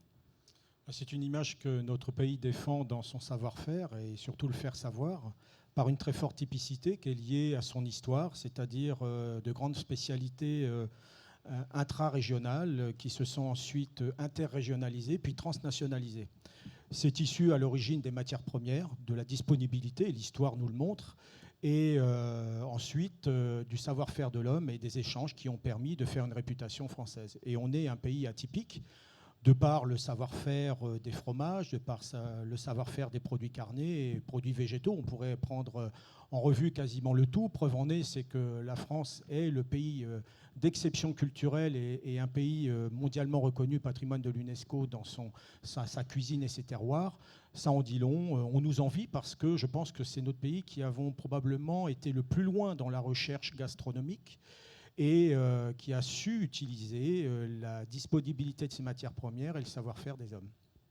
Loïc Henaf, l'autre jour, quand on préparait la table ronde, vous m'avez dit il faut forcément un terroir pour les produits Made in France. Vous aviez l'air de dire que, je m'adresse d'ailleurs tant au poulet loué et à vous, vous avez l'air de dire qu'on ne fait pas du Made in France n'importe où. Vous disiez la Bretagne, il y a vraiment une envie de faire, il y a des industries, il y a des producteurs qui sont prêts à le faire. Vous pouvez nous expliquer ça? Vous pensez que ce n'est pas possible partout? Oula. Je pense qu'effectivement, le Made in France, et c'est vraiment la position de Produits en Bretagne, c'est la somme des Made in région. Donc c'est parce que la France, on ne va pas faire l'histoire de France, mais et aussi ce qu'elle... le rayonnement de la France dépasse bien sûr de bien loin ses produits gastronomiques, mais le rayonnement, Stéphane Roy l'a dit, le rayonnement de la France est extrêmement puissant. Et dans cette part de rayonnement, la Bretagne y joue sa part. Ce qui est certain, c'est que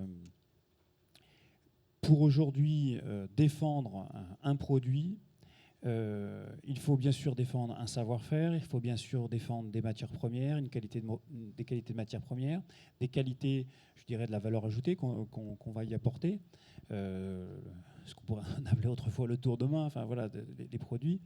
Mais la part, je dirais, de l'imaginaire apporté par la région d'origine est très très importante. Parce qu'elle véhicule des données géographiques, des données de climat, des données d'histoire, des données... c'est extrême de la part culturelle, d'un patrimoine immatériel. Et ça enrichit terriblement un produit.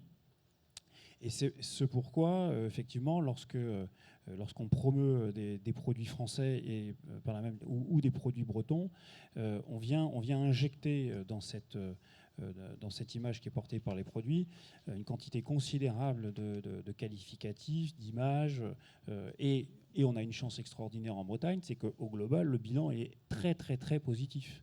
Il faut le reconnaître, que de ci, de là, quelques petits points moins prégnants, moins forts ou négatifs, mais au global, l'image de la Bretagne, quand elle est perçue, elle est extrêmement positive. Au pire, elle n'est pas perçue. Donc c'est une chance extraordinaire. Et elle est même portée au global par les images aussi extrêmement positives de la France. Donc c'est une chance extraordinaire. Donc profitons-en. D'autant plus que sur une échelle internationale, les produits vont être comparés 2 à 2. On va comparer un produit de Pologne, objectivement, un produit d'Italie du Nord, à un produit qui viendra de la Barossa Valley en Australie, ou un lait de Nouvelle-Zélande. La concurrence, c'est celle-là. Ce n'est pas la concurrence du nord de Tourcoing avec le sud de Bourg-en-Bresse. C'est ça la concurrence. Et lorsque nos produits portent, sont portés par des valeurs qui dépassent les produits et qui viennent les enrichir, il faut absolument s'en servir, parce que la concurrence, je dirais, des territoires est extrêmement rude. Il suffit de visiter un magasin d'épicerie fine, que ce soit à Bruxelles, à Milan ou à Melbourne, pour se rendre compte que c'est une concurrence extrêmement rude. Il y a énormément de territoires et de terroirs qui ont des choses à faire valoir. Et donc, il faut absolument se servir de nos forces. Avant de parler de la concurrence, j'aimerais poser une question à Patrick Charpentier et à Yves de la Fouchardière. On voit que la création des labels et des spécificités se sont fait un peu en crise. Est-ce que ça a été difficile de persuader les éleveurs, ou les éleveurs dans les 2 cas, de venir sur ces nouveaux cahiers des charges, de faire des efforts pour produire des produits qui ont plus de qualité, parce que ça va plus payer? Comme vous voulez. Je commence parce que je voudrais qu'on aille un peu plus loin, en tout cas pour notre filière.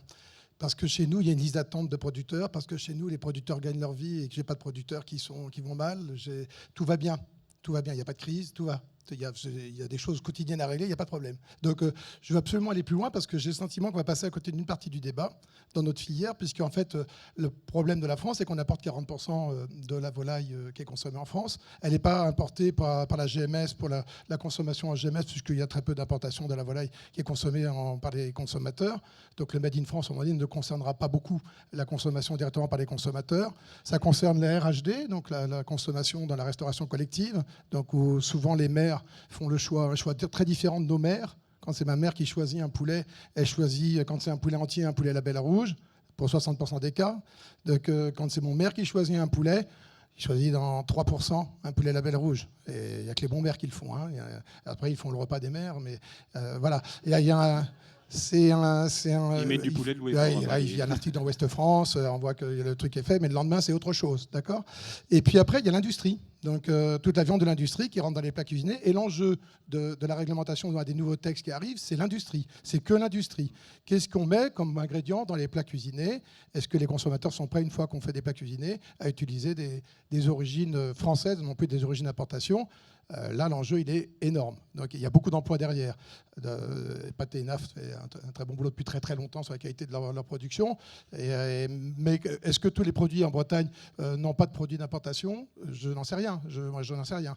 Je ne sais pas. Je veux dire, c'est bon par rapport à ça, c'est que la chaîne de valeur pour nos producteurs et nos agriculteurs, elle passe bien par cette capacité à rentrer l'ingrédient dans le plat cuisiné et laisser le consommateur choisir. Alors, le problème, c'est que quand vous aurez mis l'ingrédient, vous aurez mis l'étiquetage, le geste du consommateur qui fait ce geste et qui le met dans le caddie, je ne parle pas de celui qui répond à l'interview du bon intervieweur de Ouest France, qui dira que évidemment il achète français. Mais ce geste-là dans le caddie, ça passera aussi par une valeur ajoutée supplémentaire et pas uniquement un drapeau bleu-blanc-rouge. Un drapeau bleu-blanc-rouge ne suffira pas. Donc il faut qu'il y ait quelque chose en plus de raconter sur le produit.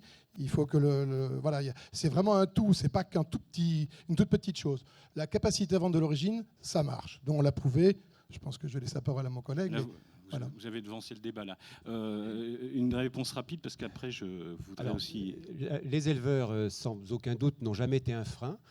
D'autant que si on sait apporter de la valeur ajoutée et si on permet un prix rémunérateur, et en ce moment on voit toutes les difficultés qu'il y a lorsqu'il n'existe pas, ce n'est pas les éleveurs qui sont un frein, c'est souvent, je dirais, plutôt les problèmes de gouvernance, d'alliance, de conservatisme, etc. C'est plutôt là que sont les handicaps, donc c'est des problèmes d'hommes.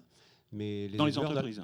Dans les entreprises, hein, c'est difficile de se fréquenter, de faire ensemble, mais c'est possible et on l'a réussi. Mais je voulais rajouter que certes, il y a le territoire, mais il y a aussi l'histoire à raconter. Et lorsqu'on met sur le marché nos produits, qu'ils soient de l'UHT faits par des producteurs de montagne ou des fromages de chèvre d'une certaine région, il faut en même temps qu'ils véhiculent de l'imaginaire, ça a été dit, et aussi une histoire. Il ne faut pas mentir sur cette histoire-là. C'est un peu du marketing aussi. C'est du marketing, mais c'est du marketing transparent. Enfin, je veux dire, il ne faut pas raconter de bêtises, quoi. Et effectivement, sur les produits que j'ai cités, il y a des hommes, il y a des histoires vieilles, anciennes, qui sont modernisées. Il y a des recettes de fabrication qui se sont améliorées. Il y a des process qualité qui ont vu le jour, etc. Et ça, c'est une vraie force, je crois. On va revenir sur le débat de l'étiquetage, c'était prévu dans la dernière partie. Mais Yves Odo, il y a aussi quelque chose. On voit que les Français, et d'ailleurs c'est une question que je peux adresser à tous, on voit que les Français sont prêts à consommer davantage. Vous êtes des industriels, vous êtes des fabricants, vous êtes des producteurs. Jusqu'où on peut distributeurs payer... aussi. Oui, distributeurs. Jusqu'où on peut payer le prix français, jusqu'où le consommateur est Non, mais moi prêt j'ai un peu la même analyse entre le consommateur qu'on interviewe une fois de temps en temps et qui dit oui, je suis prêt à mettre plus. Donc ça, s'il n'y a pas un plus sur le produit, de toute façon, il ne mettra pas plus et il ira au moins cher. Mais vous, dans vos rayons, vous voyez quand même qu'il y a un mouvement pour aller vers ce type de produit. Il y a un mouvement pour aller vers ce type de produit s'il y a une vraie plus-value sur le produit. C'est-à-dire s'il n'y a pas de plus-value, c'est rien de plus, simplement mettre c'est fabriqué en France, ça ne suffira pas. Ça suffira pas. Donc il faut qu'au niveau qualitatif, on ait aussi, je dirais, une réponse supplémentaire sur le produit. Ce sera un plus à partir du moment où il y a une belle histoire à raconter, c'est ce que vous disiez tout à l'heure, ou vraiment un plus qualitatif, qui peut être un plus qualitatif label rouge, qui peut être un plus qualitatif santé aussi, puisqu'aujourd'hui, par contre, là, il y a une vraie attente, un plus qualitatif santé. Je pense à des labels comme Bleu Blanc Cœur, des choses comme ça qui peuvent apporter un plus qualitatif. Il faudra vraiment que, en plus du logo, je dirais, et du drapeau bleu-blanc-rouge, il y ait un plus qualitatif. Et là, le consommateur, je pense, est tout à fait prêt à faire le saut. Mais encore une fois, jusqu'où on peut aller sur ce plus qualitatif? Parce qu'on connaît quand même l'antienne qui revient, on est en période de crise. Les gens n'ont... Enfin, il y a une catégorie de Français qui ne peut pas se payer du poulet labellisé ou des fromages labellisés. Pourtant, c'est pas cher. Hein. Non, mais je ne dis pas le contraire, mais vous comprenez ce que je veux dire. Donc jusqu'où un industriel ou un producteur, il y a un moment où ça coûte cher le qualitatif. Comment on fait? Oui, Kenaf. Je m'excuse, mais je pense que dans l'esprit d'un consommateur, quand il va détruire son produit, quand il va le consommer, ou dans son esprit, quand il est en magasin, il est tiraillé. C'est terrible. C'est extrêmement difficile d'être consommateur. Parce qu'on est stimulé de tous les côtés par des multiples messages et la capacité de son porte-monnaie à répondre à ses propres attentes. Donc ça, c'est vraiment la base. Dans l'ordre, il me semble, de ce que j'ai lu, ce qui va dicter l'achat de tel ou tel produit, d'abord, c'est le plaisir. On parle de produits agroalimentaires. Hein. C'est le plaisir. C'est pas forcément de se nourrir, c'est quand même le plaisir. Mais le plaisir est vu à différents degrés.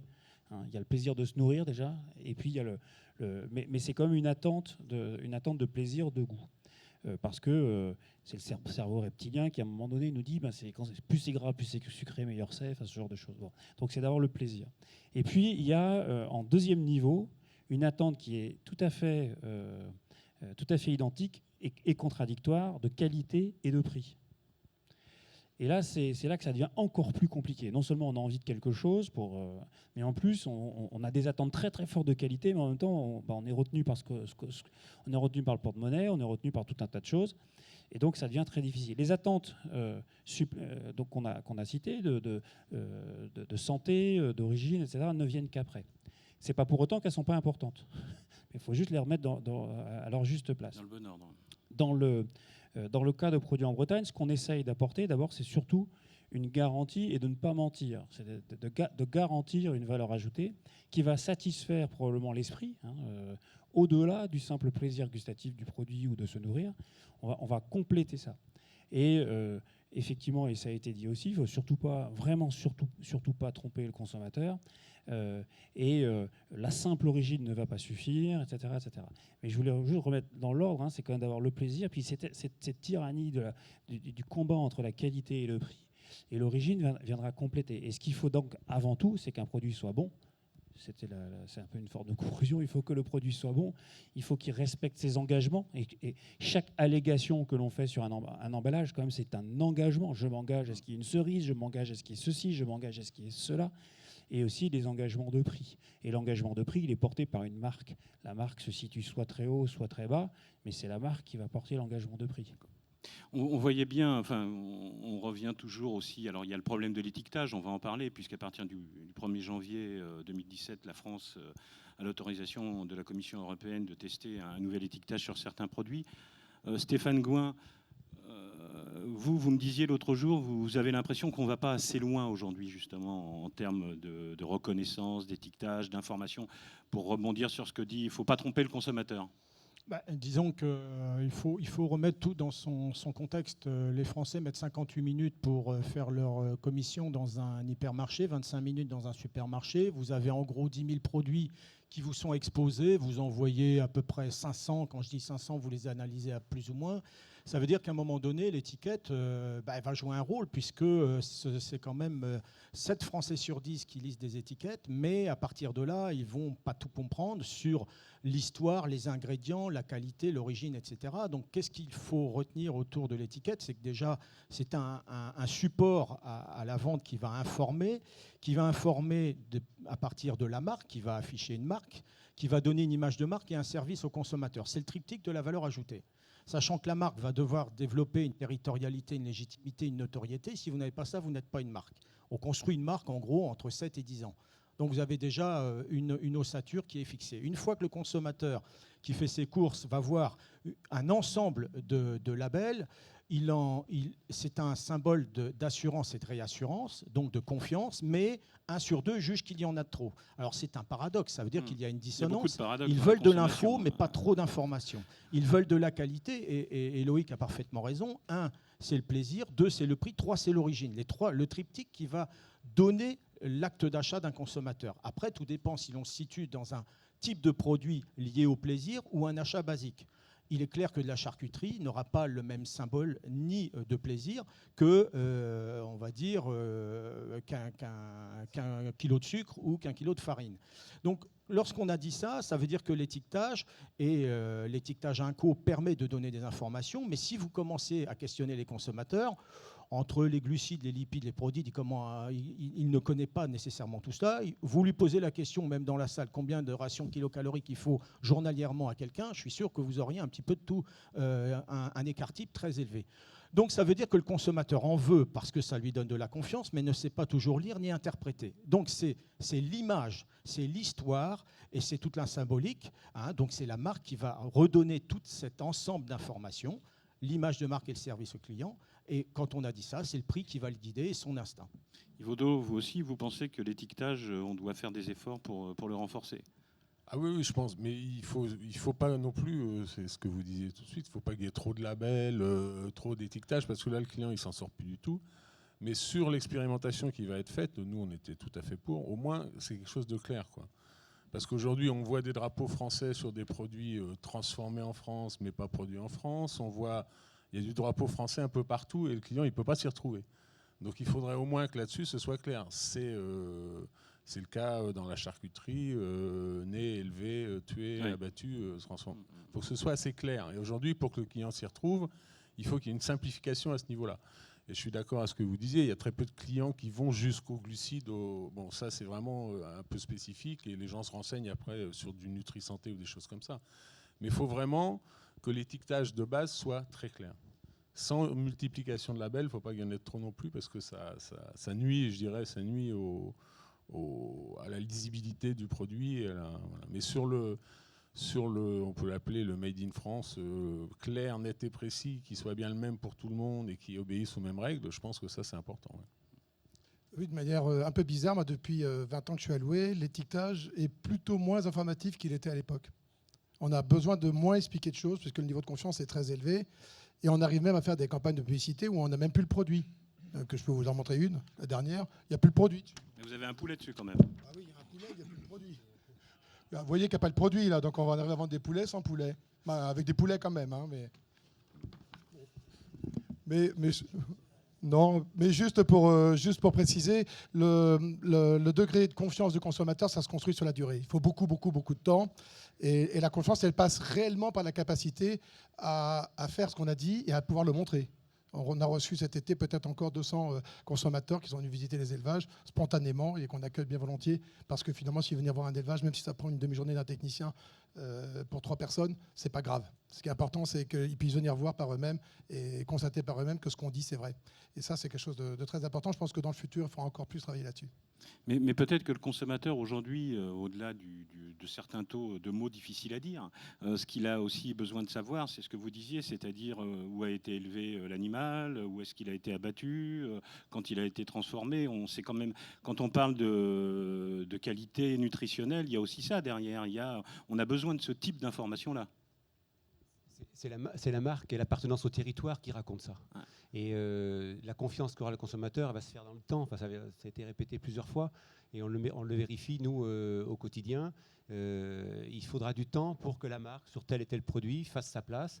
Et derrière, c'est vrai qu'il y aura quelques centimes en plus que le consommateur acceptera de mettre, mais il veut ne pas être déçu sur la qualité, il ne veut pas être déçu sur l'histoire qu'a racontée, sur l'origine, sur la nourriture, sur le cahier des charges qu'a eu l'éleveur dans ses pratiques, mais qu'il y aura eu aussi dans l'usine sur la pratique, sur la fabrication. Donc je crois que c'est du temps et une référence à la marque ou à l'appartenance au territoire. On fait, nous, aussi du cognac. Vous nous en avez amené un vignoble dans le cognac. Et ben, c'est vrai qu'on a une toute petite marque. Alors, je ne l'ai pas amené ici parce que ce n'est pas autorisé. Mais on est présent dans de multiples pays, pas forcément sur notre marque à nous, mais simplement sur l'appellation cognac. Donc je crois qu'il y a les deux, et c'est à nous d'exploiter selon là où on se trouve et le produit que l'on fait et l'histoire qu'on a à raconter avec ce que l'on fait, d'essayer de conjuguer cet ensemble-là. Mais je crois qu'au fur et à mesure, le mot confiance, marque, durée, haute qualité et les quelques centimes en plus donnent raison à l'identification. Mais est-ce que vous, labellisé, vous souffrez en fait aujourd'hui et même la distribution, vous souffrez aujourd'hui de cette multiplication de bleu, blanc, rouge, de coq gaulois. Est-ce que vous en souffrez ? Non, parce que justement, il y a une réglementation qui a permis de bien séparer les signes officiels de qualité et que les étiquetages sont raisonnables. Et quand les gens dérapent, ils sont rattrapés par la patrouille. Que les consommateurs sont vigilants. Vous n'avez pas que choisir, par exemple. C'est des consommateurs qui sont extrêmement vigilants et qui connaissent bien les signes de qualité. Donc on est plutôt très bien protégé. C'est plutôt une très bonne nouvelle. Il y a un sujet qu'il aurait fallu juste évoquer très rapidement sur cette table ronde. C'est que défendre le drapeau français, ça a une limite. Donc nous, dans la situation de la filière Label Rouge, et Hubert qui est dans la salle, il y a quelques collègues qui sont encore là, on n'est pas les seuls à faire du Label Rouge en France, on a un très gros objectif à tenir, c'est d'exporter notre production. Nos productions sont exceptionnellement bonnes, elles sont incroyables, elles correspondent au bien-être animal dans l'expression la plus extraordinaire qu'on peut faire du bien-être animal et du mode d'élevage le plus respectueux de l'environnement. Et bizarrement, on en exporte très peu. On exporte à peu près 5-6% de nos productions de volailles Label Rouge. Alors là, le drapeau blanc-rouge, il va peut-être nous rendre service, mais faisons attention quand même de ne pas être arrogant avec notre drapeau. Hein. Donc il faudra trouver les moyens de bien vendre nos différences et faire attention à un moment donné, pas dire aux autres. Alors, on a des choses à leur raconter, on a des choses à leur rapporter, mais l'objectif des prochaines années pour les FMLOE, c'est de vendre le maximum à l'export. Nos chiffres ne sont pas assez bons à l'export, il faut qu'on vende mieux. Et ensuite on conclut et on passe aux Je crois qu'il y a questions. certaines différences, voire de grandes différences entre les filières. Toutes les filières ne sont pas à votre niveau d'organisation et de voilà. Donc je pense que il faudrait que l'ensemble des filières puissent arriver au même niveau et puissent contribuer de la même façon et avoir ce type d'organisation. Je pense qu'il y a un problème là aussi. Merci. On va passer aux questions. Questions donc des étudiants de l'Amphi. Voilà. Mademoiselle, bonjour. Je m'appelle Félicie, je suis Alors, on appelle les aléas du direct. Bonjour. Bonjour. Alors, on parle beaucoup de labels, d'étiquetage, mais alors moi, ma question que je me posais, c'est plus concrètement l'étiquetage original. Parlez bien fort, parlez bien dans votre micro parce qu'on n'entend absolument rien. Ces dernières années, que ce soit au niveau... Bon. Non, visiblement, on a... Voilà. On vous entend. Okay. Non, on vous entend pas. On parle beaucoup de labels, d'étiquetage. Non, mais on vous entend pas. Écoutez, on va passer. On va essayer de résoudre le problème des micros, voilà, et on va passer aux questions in situ dans la salle. Alors, on va allumer un peu les lumières. Si questions il y a. Sinon, on fera la pause. Oui, monsieur. Alors, un micro. Tagadac, tagadac, tagadac.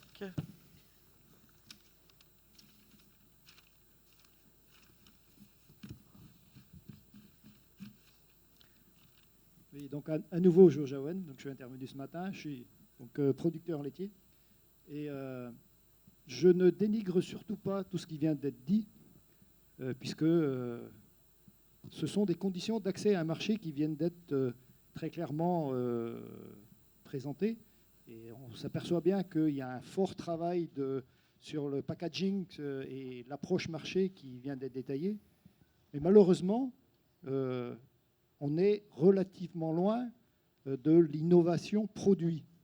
Et je pense que pour les producteurs, il faut évidemment être présent sur le marché, il faut avoir droit d'accéder au marché, mais il faudra aussi, pour que les producteurs soient rémunérés correctement, que les produits aussi gagnent en innovation. Et c'est vrai que bon, on l'a assez peu vu là. Merci pour cette remarque. Alors, trop de marketing et finalement pas assez de travail sur le produit. Je vous laisse répondre en quelques secondes. On va peut-être prendre à deux personnes ou trois personnes parce qu'on peut 3 réagir. personnes. Ah, moi, je refuse complètement Oui. Je refuse totalement. Y a pas de. Si c'était que du packaging et d'étiquetage, si c'était pas un produit différent, je veux dire, ça fait longtemps qu'on serait plus là.